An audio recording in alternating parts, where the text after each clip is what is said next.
लगै छै अपन सबके मिथिला संस्कार पर स्वागत करै छै। एकटा बेटा विवाहक गीत दै छी, कुमार गीत से सुनबै।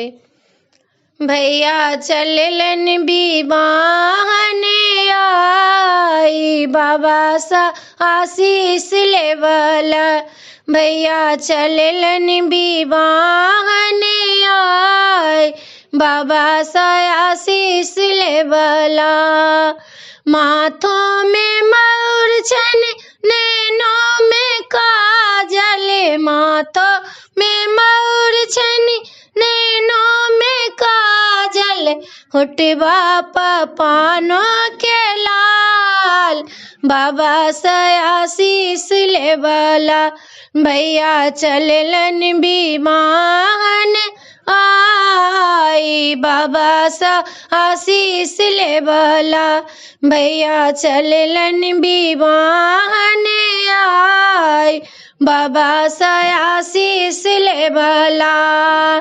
देहो में कुर्ता पहिरल शेरवानी, देहो में कुर्ता पहिरल शेरवानी, चुन्नी जे रखलन से हो जलदारी, चुन्नी जे रखलन से हो जलदारी।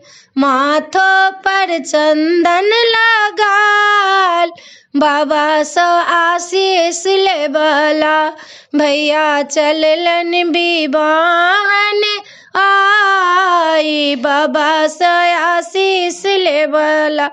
भैया चललन विवाहन आई, बाबा से आशीष लेवला।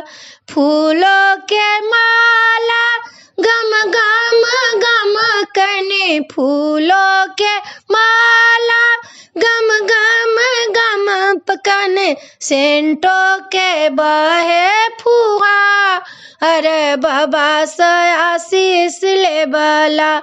भैया चललन विवाहन आई, बाबा से आशीष लेवला। पैरों में जूता चमाचम चमकने, पैरों में जूता चमाचम चमकने, मोजा बनल जालीदार, बाबा से आशीष लेवला। भैया चललन विवाहन आई, बाबा से आशीष लेवला। भैया चललन विवाहन आई, बाबा से आशीष लेवला।